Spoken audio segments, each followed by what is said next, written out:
দর্শক নয় দিগন্তের ফেসবুক লাইভে আপনাদের সকলকে স্বাগত জানাচ্ছি। আপনাদের সাথে যুক্ত হয়েছে মোহাম্মদ লোটাস আহমেদ। এই মুহূর্তে আমরা অবস্থান করছি বাংলাদেশ সচিবালয়ের সামনে, অর্থাৎ আমরা এখন আছি সচিবালয়ের যে স্বরাষ্ট্র মন্ত্রণালয় রয়েছে সেই মন্ত্রণালয়ের সামনে। আপনারা দেখতে পাচ্ছেন যে আমার পিছনে বাংলাদেশ পুলিশের 40তম যে সাব ইন্সপেক্টর ক্যাডেট ব্যাচ ছিল তাদের অনেক সদস্যকে কিন্তু ইতিমধ্যেই শৃঙ্খলা ভঙ্গের অভিযোগে অব্যাহতি দেওয়া হয়েছে। তারা কিন্তু আমরণ অনশন নিয়ে এখানে বসেছে, তারা তাদের চাকুরি ফিরে চাচ্ছে। আপনারা নিশ্চয়ই দেখতে পাচ্ছেন আমার পিছনে যে 40তম ব্যাচের যেসব পুলিশ সদস্যরা ছিলেন তারা কিন্তু আমরণ অনশন কর্মসূচি নিয়ে আজকে বাংলাদেশ সচিবালয়ের সামনে বসেছে। তারা দাবি জানিয়েছেন যে তাদের চাকুরি স্থায়ী না করা হলে তারা কিন্তু এখান থেকে উঠবেন না এবং তারা কিন্তু এখানেই থাকবেন তাদের দাবি পূর্ণ না হওয়া পর্যন্ত। আপনাদেরকে যদি একটু জানিয়ে রাখি যে তারা কিন্তু ইতিপূর্বেও স্বরাষ্ট্র মন্ত্রণালয়ের সামনে ইতিপূর্বে দুদিন তারা এখানে অবস্থান কর্মসূচি পালন করেছেন এবং তারা দাবি জানিয়েছিলেন সেই সময় যে তারা স্বরাষ্ট্র উপদেষ্টা এবং বাংলাদেশ পুলিশের মহাপরিদর্শক তাদের সাথে দেখা করতে চান এবং তাদের সুখ দুঃখের কথাগুলো তারা খুলে বলতে চান।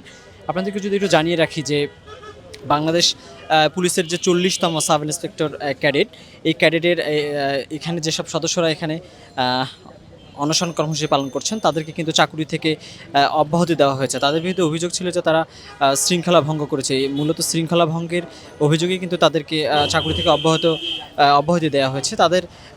তাদেরকে কিন্তু একেবারে অব্যাহতি দেওয়া হয়নি, একাধিক দফায় কিন্তু তাদেরকে পুলিশ ট্রেনিং সেন্টার থেকে অব্যাহতি দেওয়া হয়েছে।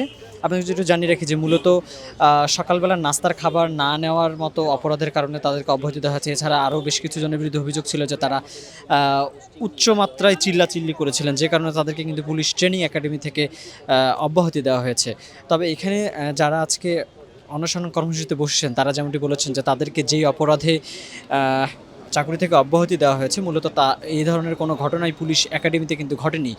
মূলত উদ্দেশ্য প্রণোদিতভাবে তাদেরকে চাকরি থেকে অব্যাহতি দেওয়া হয়েছে এবং তারা বলছেন যে যদি তারা আসলে এ ধরনের অপরাধ যদি সংগঠিত করেও থাকে বা তারা যদি শাস্তিযোগ্য কোনো ঘটনা ঘটিয়েও থাকে তবে একাডেমির নিয়মনীতি অনুযায়ী কিন্তু তাদের বিরুদ্ধে শাস্তি ব্যবস্থা রয়েছে। শুধুমাত্র খাবার গ্রহণ না করা কিংবা চিল্লাচিল্লি করার মতো ছোটোখাটো ত্রুটির কারণে কিন্তু আসলে চাকরি থেকে অব্যাহতি দেওয়া এটি একেবারে তাদের জন্য একেবারে তাদের সাথে বৈষম্য করা হয়েছে তারা যেমনটি বলছেন। আপনারা দেখতে পাচ্ছেন যে বাংলাদেশ পুলিশ একাডেমি থেকে অব্যাহতিপ্রাপ্ত যেসব 40 ব্যাচের সাব ইন্সপেক্টর যারা ছিলেন তারা কিন্তু বাংলাদেশ সচিবালয়ের সামনে রাস্তায় বসে পড়েছেন। তারা বলছেন যে তাদের দাবি যতক্ষণ পর্যন্ত না মেনে নেওয়া হবে তারা কিন্তু এখানে আমরণ অবস্থান কর্মসূচি পালন করবেন। এখানে আমরা দেখতে পাচ্ছি যে দেশের বিভিন্ন জেলা থেকে কিন্তু যারা এসেছেন, যারা চাকরি থেকে অব্যাহতি পেয়েছেন তারা কিন্তু এখানে এসে উপস্থিত হয়েছেন। তারা বলছেন যে তাদের দাবি না মানা পর্যন্ত কিন্তু তারা এখান থেকে উঠবে না। তারা বলছেন যে আসলে তাদের যে চাকরি সেটিকে ফিরিয়ে দেওয়া হোক। তারা ইতিমধ্যে ট্রেনিং পিরিয়ড তাদের যেটি ছিল বাংলাদেশ পুলিশ ট্রেনিং একাডেমিতে সেটি কিন্তু শেষ হয়েছে।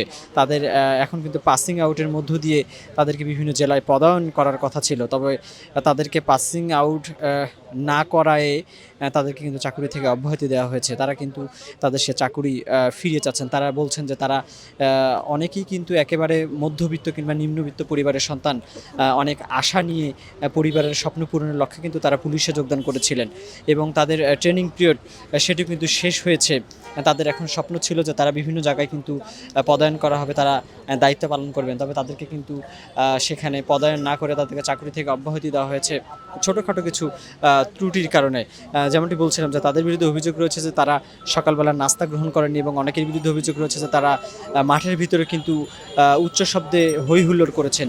এমন দুটি পৃথক অভিযোগে কিন্তু একাধিক দফায় বাংলাদেশ পুলিশ একাডেমিতে ট্রেনিংরত অবস্থা থাকা 40তম যে ক্যাডেট সাব ইন্সপেক্টরের ব্যাচ রয়েছে তাদের অনেক সদস্যকে কিন্তু অব্যাহতি দেওয়া হয়েছে এবং তারা কিন্তু আজকে এখানে বসেছে। আপনাদেরকে যেটা জানিয়ে রাখি যে ইতিপূর্বেও কিন্তু তারা বাংলাদেশ সচিবালয়ের সামনে তাদের এই দাবি আদায়ের লক্ষ্যে বসেছিলেন এবং সেই সময় তাদের দাবি ছিল যে তারা স্বরাষ্ট্র উপদেষ্টার সাথে দেখা করতে চান এবং সর্বশেষ দ্বিতীয় দফায় তারা যেদিন এই সচিবালয়ের সামনে অবস্থান কর্মসূচি পালন করে সেদিন কিন্তু পুলিশের পক্ষ থেকে তাদেরকে অনেক অনুরোধ করা হয় এখান থেকে সরে যাওয়ার জন্য, তারা কিন্তু অস্বীকৃতি জানায় এবং পরবর্তীতে পুলিশের অনুরোধে কিন্তু তারা সরে গিয়েছিলেন এবং রাস্তার পাশে গিয়ে অপর পাশে গিয়ে অবস্থান নিয়েছিলেন এবং সেই একই দাবিতে অর্থাৎ চাকরি ফিরে পাওয়ার দাবিতে কিন্তু তারা আজকে তৃতীয় দিনের মতো বাংলাদেশ সচিবালয়ের যে স্বরাষ্ট্র মন্ত্রণালয় সেই স্বরাষ্ট্র মন্ত্রণালয়ের সামনে এসে অবস্থান কর্মসূচি পালন করছেন এবং তারা বলছেন যে এটি কিন্তু তাদের আমরণ কর্মসূচি। তাদের দাবি না মানে নেওয়া হইলে তারা কিন্তু এখান থেকে আসলে উঠবেন না। আপনারা দেখতে পাচ্ছেন যে দেশের বিভিন্ন জেলা থেকে আসা এই 40তম যে সাব ইন্সপেক্টর ব্যাচ, এই ব্যাচের যেসব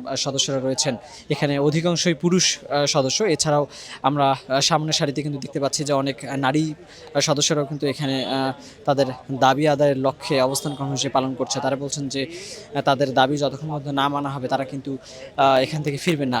আপনাদেরকে যে আরেকটু জানিয়ে রাখি যে বাংলাদেশ পুলিশের ইতিহাসে কিন্তু এবারই এরকম প্রথম ঘটেছে যে ট্রেনিংরত অবস্থায় থাকাকালীন পুলিশের এতজন সদস্যকে একেবারে চাকরি থেকে অব্যাহতি দেওয়া হয়েছে এবং শৃঙ্খলা ভঙ্গের মতো অভিযোগ কিন্তু পুলিশের কেবলমাত্র 40তম যে সাব ইন্সপেক্টর ব্যাচ তাদের বিরুদ্ধেই প্রথম এসেছে। ইতিপূর্বে কিন্তু কোনো পুলিশের এই সাব ইন্সপেক্টর ব্যাচের বিরুদ্ধে এ ধরনের কোনো অভিযোগ কিন্তু আসেনি।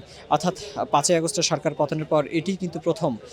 আর আপনাদেরকে যে আরেকটু জানিয়ে রাখি যে আজকে যারা এখানে আন্দোলনে বসেছেন তাদের দাবি আদায়ের লক্ষ্যে তারা সকলেই কিন্তু ইতিপূর্বে ফ্যাসিস্ট আওয়ামী লীগ সরকারের আমলে যে সাব ইন্সপেক্টর পদে যে সার্কুলার হয়েছিল সেই সার্কুলারে তারা কিন্তু নিয়োগপ্রাপ্ত এবং তারা নিয়োগপ্রাপ্ত হওয়ার পরে কিন্তু বাংলাদেশ পুলিশ একাডেমিতে ট্রেনিংয়ের জন্য যোগদান করেন এবং ইতিমধ্যে কিন্তু তাদের যে ট্রেনিং পিরিয়ড এটি শেষ হয়েছে এবং তাদের এখন কিন্তু বিভিন্ন জেলায় পদায়ন করার কথা ছিল পাসিং আউটের মধ্য দিয়ে, তবে সেটি কিন্তু তাদের হয়নি, তাদেরকে অব্যাহতি দেওয়া হয়েছে। এবং আপনারা দেখতেই পাচ্ছেন যে এখন কিন্তু বিকাল গড়িয়ে কিছুক্ষণ পরে কিন্তু সন্ধ্যা নামবে। তারা সচিবালয়ের সামনে বসে পড়েছেন এবং তারা যেমনটি জানিয়েছেন তাদের আরও বেশ কিছু সদস্য রয়েছে, তারাও কিন্তু ক্ষণে ক্ষণে এখানে এসে তাদের সাথে যোগ দিচ্ছেন এবং এখানকার এই যদি আশপাশের রাস্তার চিত্র আপনাদেরকে দেখায়, ঠিক বাংলাদেশ সচিবালয়ের সামনের রাস্তার চিত্র কিন্তু এটি। রাস্তার সামনে কিন্তু বিপুল পরিমাণ পুলিশ সদস্য মোতায়েন করা হয়েছে। আপনি দেখতে পাচ্ছেন যে ঢাকা মেট্রোপলিটন পুলিশের পক্ষ থেকে কিন্তু ঠিক রাস্তার অপর পাশে অর্থাৎ বাংলাদেশ সচিবালয়ের যেখানে স্বরাষ্ট্র মন্ত্রণালয় রয়েছে সেটির পাশের সড়কে কিন্তু বিপুল পরিমাণ পুলিশ সদস্য মোতায়েন করা হয়েছে। তারা কিন্তু পুরো রাস্তার চারপাশ জুড়ে অর্থাৎ সচিবালয়ের সামনের পুরো অংশ জুড়ে কিন্তু তারা নিরাপত্তার দায়িত্ব পালন করছেন। আসলে বেলা গড়িয়ে সন্ধ্যা আসন্ন, সচিবালয়ের সামনে আন্দোলনরত 40তম ব্যাচের ক্যাডেট সাব ইন্সপেক্টর যারা ছিলেন তারা তাদের দাবি আদায়ের লক্ষ্যে আমরণ অনশন কর্মসূচি পালন করছে এবং ঠিক রাস্তার অপর পাশেই কিন্তু ঢাকা মেট্রোপলিটন পুলিশের পক্ষ থেকে বিপুল পরিমাণ পুলিশ সদস্য মোতায়েন করা হয়েছে নিরাপত্তার স্বার্থে।